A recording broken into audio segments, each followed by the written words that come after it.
अब बच्चों एप्लीकेशंस करेंगे गॉसेस लॉ की।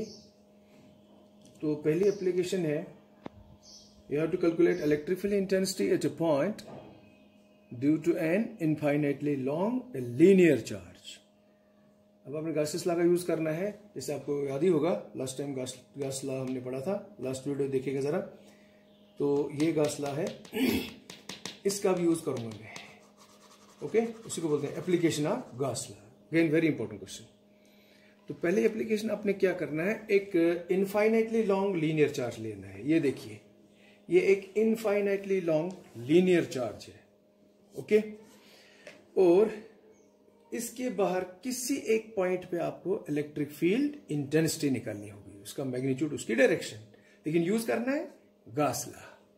मैं फिर याद दिलाता हूं, गॉस लॉ क्या कहता है, total electric flux over any close surface enclosing some volume in free space is always equal to 1 upon epsilon naught times total charge inside the Gaussian surface, inside the closed surface।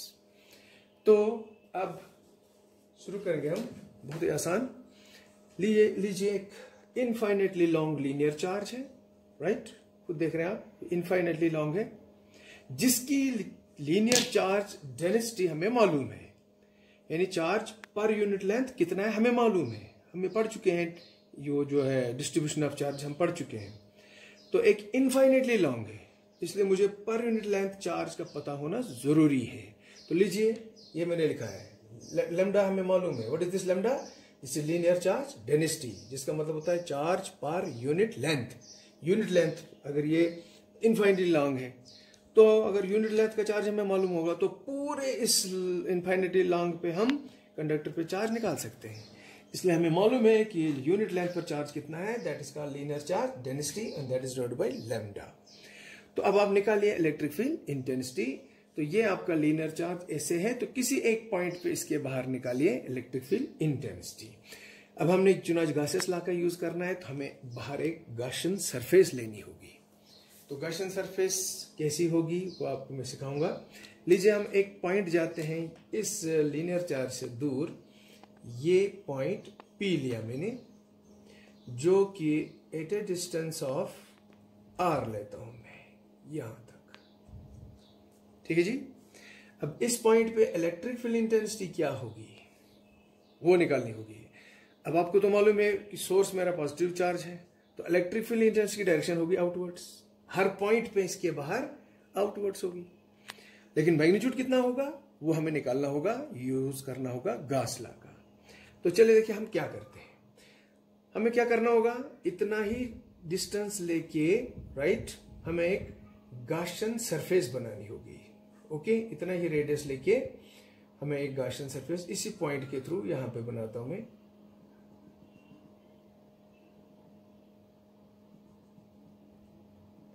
इसी point से मैं पास कर रहा हूं।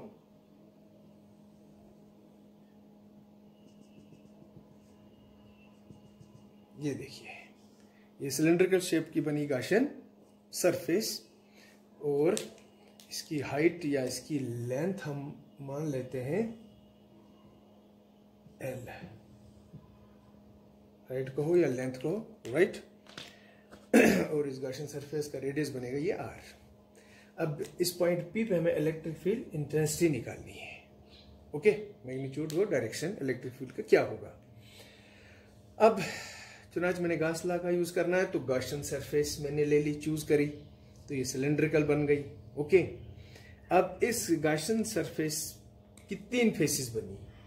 This is first face ऊपर की ओर, this is my second face down, and this is my third curved surface. Same बच्चों जैसे मेरा ये हाथ में पेन है, इसके ऊपर एक फेस बन गया, दूसरा नीचे, और ये तीसरा जो राउंड पूरा है ये वाला, दिस इज थर्ड।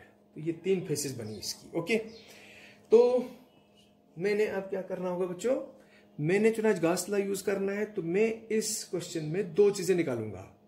एक मैं टोटल फ्लक्स निकालूंगा, पूरे गॉसियन सरफेस पे कितना है, राइट, और उसके बाद इसके अंदर टोटल चार्ज कितना है वो निकालूंगा। फिर मैं इसी गॉसेस लॉ में दोनों चीजें अप्लाई करूंगा और आपको इजीली इस पॉइंट पे इलेक्ट्रिक फील्ड इंटेंसिटी निकल जाएगी। Very simple. तो चलिए शुरू करते हैं। अब साफ बिल्कुल जाहिर है, क्लियर है कि इलेक्ट्रिक फील्ड जो है बच्चों आपका ये है, सपोज ये पॉजिटिवली चार्ज रॉड है। लीनियर चार्ज क्या होता है? एक वायर जिसपे यूनिफॉर्मली चार्ज डिस्ट्रीब्यूट हो, एक रॉड। अब इलेक्ट्रिक फील्ड ए से होगा, राइट, चारों तरफ ए से होगा, आउटवर्ड्स, यहां से लेके यहां तक बिल्कुल ए से हर साइड। तो फ्लक्स आपने निकालना होगा इस क्लोज सरफेस पे। तो फ्लक्स का वो पता है, इलेक्ट्रिक फील्ड जब किसी एरिया से पास हो normally that's called electric flux. अब मुझे बताइए, आपको अपने यहाँ एक फेस भी निकालना है, दूसरे फेस भी फ्लक्स निकालना है, तीसरे पे भी, तो निकलेगा टोटल फ्लक्स इस क्लोज सरफेस पे कितना है। उसके लिए देखिए जो मैंने आपको मेथड दिखाया है कैलकुलेट करने का, हम टोटल फ्लक्स इस पूरे गॉसियन सरफेस पे कैसे निकालेंगे। मैंने इनको 3 फेसेस में डिवाइड किया, face 1, face 2 and face 3। Face 1 is up, face 2 is down, face 3 is curved. मैं अब फ्लक्स तीनों पे निकालूंगा अलग अलग, टोटल सम करके निकलेगा टोटल इलेक्ट्रिक फ्लक्स कितना होगा इस क्लोज सरफेस पे, जो ये चीज मुझे निकल जाएगी। तो उसके लिए देखिए मैं क्या करता हूं बच्चों, मैं एक छोटा सा एरिया चूज करता हूं, ये ऊपर वाली फेस पर, और इसका जो एरिया होगा वो एरिया वेक्टर से डिनोट करूंगा, ये होगा एरिया वेक्टर, और इसको हम लिखते हैं बच्चों वेक्टर ds से। ओके जी। तो जैसे ये मेरा है सिलेंडर है, तो ऊपर छोटा सा एरिया मैंने चूज किया, राइट। जैसे यहां देखिए ये छोटा सा एरिया, तो एरिया वेक्टर से दिखाऊंगा, एरिया वेक्टर जाएगा ऊपर, तो ये है एरिया वेक्टर। लेकिन इलेक्ट्रिक फील्ड की डायरेक्शन क्या होगी इस एरिया पे। इलेक्ट्रिक फील्ड देखो आपका ये है आपका लीनियर चार्ज, इलेक्ट्रिक फील्ड किधर की तरफ मैंने आपको बताया ए से होगा आउटवर्ड्स, राइट। तो इलेक्ट्रिक फील्ड होगा ये आउटवर्ड्स हर पॉइंट पे, ऊपर वाली फेस पे, ये जो फर्स्ट फेस है पूरे पे इलेक्ट्रिक फील्ड होगा आउटवर्ड्स, जैसे मेरी उंगलियां हैं ए से हर साइड ऊपर। लेकिन एरिया वेक्टर जाएगा up. What is angle between E and ds? 90 है ना। तो यहां पे एंगल बन रहा है 90, किसी भी पॉइंट पे लो। तो फ्लक्स कितना होगा, तो फ्लक्स जो होगा वो मैं फार्मूला लिखूंगा फर्स्ट फेस पे d phi e, flux on this face small area पे फ्लक्स कितना होगा, फार्मूला हमने पढ़ा है, वो होगा vector E dot ds, this is E ds cos theta. Theta क्या है हमारे केस में यहां बच्चों 90, तो आएगा E ds cos 90 होता है 0, कोई फ्लक्स नहीं। तो फ्लक्स इस स्मॉल एरिया पे कितना है बच्चों 0। पूरे फर्स्ट फेस पे कितना होगा, इसी का इंटीग्रेट करो तो पूरे फेस फर्स्ट पे कितना होगा 0। सो फर्स्ट फेस पे फ्लक्स मेरा कितना निकला 0। डेफिनेट सी बात है, अगर ये है लीनियर चार्ज तो ये है, मैंने बताया था फील्ड ऐसे जा रहा है, ऊपर तो कोई फील्ड नहीं है, नहीं ना ऊपर की ओर है, राइट। तो लिहाजा फ्लक्स होगा नहीं इस फेस पे। सिमिलरली नीचे बोलो, नीचे भी इलेक्ट्रिक फील्ड ऐसे तो नहीं जा रहा है, इलेक्ट्रिक फील्ड तो ऐसे है सारा। सो नीचे भी फ्लक्स होगा डेफिनेटली, यही यूज करूंगा यहां, तो नीचे भी फ्लक्स होगा आपका 0। फिर वही मेथड, ये लीजिए स्मॉल एरिया निचले वाले फेस पे, एरिया वेक्टर डाउन जाएगा नॉर्मल आउटवर्ड्स नीचे, इलेक्ट्रिक फील्ड आपका बाहर की ओर है हर पॉइंट पे। व्हाट इज एंगल 90, तो फ्लक्स इसी फार्मूले से सेकंड फेस पे भी कितना होगा 0। तो flux on first face 0, flux on second face 0। अब बचा बच्चों कौन सी फेस, थर्ड, ये कर्व्ड, ये जो व्हाइट पोर्शन है। अब डेफिनेटली ऐसे फील्ड ऐसे, तो बोलो क्या फ्लक्स इसमें निकलेगा, डेफिनेटली निकलेगा। तो फिर तरीका अपनाएंगे, छोटा सा एरिया चूज करेंगे थर्ड फेस पे, एरिया वेक्टर कहां जाएगा बच्चों आउटवर्ड्स, इलेक्ट्रिक फील्ड भी किधर है outwards. Point clear, good. So what is the flux now, same formula बोले बच्चों, फार्मूला सेम। सो मेरा ये होगा थीटा मेरा 0 डिग्री, क्योंकि ई और ds पैरेलल है, राइट। इस कर्व थर्ड पे हर जगह पे इलेक्ट्रिक फील्ड बाहर की ओर है और एरिया वेक्टर भी बाहर जाएगा, तो थीटा 0। तो व्हाट इज कॉस 0 1, तो बोलो फ्लक्स स्मॉल एरिया पे कितना होगा, EDS। ये निकला फ्लक्स इस स्मॉल एरिया पे। पूरे कर्व्ड सरफेस पे कितना फ्लक्स होगा, इसको इंटीग्रेट करना होगा। So therefore integral d phi is equal to integral EDS। Surface कैसी है बच्चों, क्लोज, जिसका कोई सरफेस एरिया है, लीजिए S, ये जो थर्ड फेस है। What is integral d phi, phi E मैंने निकालना है आउटसाइड। हर पॉइंट पे इलेक्ट्रिक फील्ड गॉसियन सरफेस पे इतना दूर कांस्टेंट होगा, तो E outside. Integral ds। So flux third face पे निकाला जा रहा है। फर्स्ट पे 0, सेकंड पे 0, थर्ड पे निकाला जा रहा है पहले। सो ये आएगा E into what is integral ds, S का मतलब इस थर्ड फेस का पूरा सरफेस एरिया। अब सिलेंडर है ये, सरफेस एरिया कितना होगा, शाबाश, सरफेस एरिया होगा, बोलिए 2 pi r h. H means height, height मेरी कितनी है, L। सिलेंडर की हाइट कितनी है, L। So electric flux third face पे निकला 2 पाई E R L। Flux first face पे बच्चों 0, सेकेंड फेस पे 0, तो थर्ड फेस पे ही खाली होगा फ्लक्स, और वो निकला ये। तो what is total flux over the whole close surface now, right. तो मैं यहां पे लिखता हूं जरा, therefore total flux, flux first face पर प्लस फ्लक्स सेकेंड फेस पर plus flux on third face. So total electric flux होगा, फ्लक्स ऑन फर्स्ट कितना निकलता है, 0, flux on second face 0, third face पे 2 पाई E R L। ये निकला बच्चों में यहाँ इस पूरे गॉसियन सरफेस पे कितना होगा फ्लक्स, ये हो गया, राइट। अब बताइए मुझे, आपकी गॉसियन सरफेस की लंबाई कितनी है, L। इसके अंदर टोटल चार्ज कितना होगा, वो ये निकलेगा, ये क्यू। तो कैसे निकालूंगा मैं, अब यहां आ जाइए। What is lambda, linear charge density, यानी यूनिट लेंथ पे चार्ज कितना है वो हमें पता है, लैम्डा है। अब आपकी इस गॉसियन सरफेस की लंबाई कितनी है, L, तो उसके अंदर टोटल चार्ज बोलना कितना होगा। सो बोलो यूनिट लेंथ पर चार्ज कितना है, लैम्डा, और इस लेंथ L पर कितना चार्ज होगा, lambda L। Charge inside, Q से डिनोट कर रहा हूं। इस गॉसियन सरफेस के अंदर चार्ज कितना होगा, गॉसियन सरफेस की लंबाई कितनी है, L, तो इसके अंदर टोटल चार्ज कैसे निकालूंगा मैं, यूनिट लेंथ पर चार्ज है लैम्डा, और L पर कितना होगा, सिंपली लैम्डा L। ठीक है जी। अब बच्चों दोनों चीजें आप यूज करो इन गॉस थ्योरम या गॉस लॉ। अब लिखेंगे हम यूजिंग गॉस लॉ,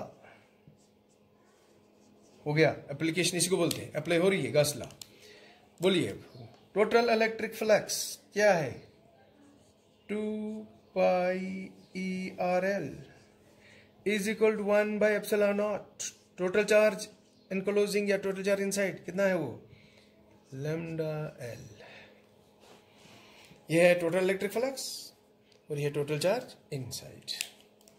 आप देख सकते हैं लैम्डा लैम्डा कैंसिल, E मुझे निकालना था, E निकल गया। Therefore electric field intensity at a point R वो होगा लैम्डा अपॉन, देखिए 2 पाई R जाएगा डिनोमिनेटर में, 2 pi epsilon not R। Is clear? Yes. This is the magnitude of electric field at a distance R, right? जो मैंने point लिया था P, R के फासले पे। अब खुद देख सकते हैं लैम्डा कांस्टेंट है, लीनियर चार्ज डेंसिटी जो होगी लैम्डा कांस्टेंट, 2 पाई यहाँ एप्सिलॉन ये भी कांस्टेंट, R यस वेरिएबल है। इसका मतलब electric field intensity at a point due to linear charge is inversely proportional to R। मतलब समझिएगा जरा, अब आप जितना नजदीक आएंगे इंटेंसिटी बढ़ेगी, दूर जाओगे इंटेंसिटी घटेगी, और ये है इलेक्ट्रिक फील्ड इंटेंसिटी का मैग्नीट्यूड, राइट। अगर आप डेंसिटी बढ़ाते हो चार्ज पर यूनिट लेंथ ये भी याद रखिएगा। लीनियर चार्ज डेंसिटी बढ़ेगी, इलेक्ट्रिक इंटेंसिटी बढ़ेगी। लीनियर चार्ज डेंसिटी घटेगी, इलेक्ट्रिक इंटेंसिटी घटेगी, ये भी याद रखिएगा पॉइंट। और दूसरा, electric intensity due to linear charge inversely proportional है डिस्टेंस के। डिस्टेंस नज़दीक लाओगे, पॉइंट नज़दीक लाओगे, इंटेंसिटी बढ़ेगी, पॉइंट दूर लोगे, इंटेंसिटी घटेगी। तो इसको हम ग्राफ से भी दिखा सकते हैं। वो ग्राफ में यहाँ साइड पे दिखाता हूँ। यहाँ पे देखिए, एक साइड आप आर लीजिए, एक साइड आप इंटेंसिटी लीजिए। तो बोलिए, एक चीज़ बढ़ रही है, दूसरी घट रही है, तो उसका मतलब ग्राफ आपका ये आएगा। ठीक है जी। So this is the application of Gauss's law. Calculate electric field intensity at a point due to an infinitely long linear charge. तो ये था Gauss law, इसको मैंने अप्लाई करना था आज, मैंने यूज किया। और एक लीनियर चार्ज था, ओके, जिसकी लीनियर चार्ज डेंसिटी मालूम थी हमें क्योंकि इनफाइनेटली लॉन्ग है। ओके, तो उसके बाद हमने क्या किया, एक पॉइंट P लिया जो R के फासले पे है, यहाँ पे इंटेंसिटी निकालनी है। अब इंटेंसिटी की डायरेक्शन तो हम दिखा सकते हैं, it will be outwards electric field intensity.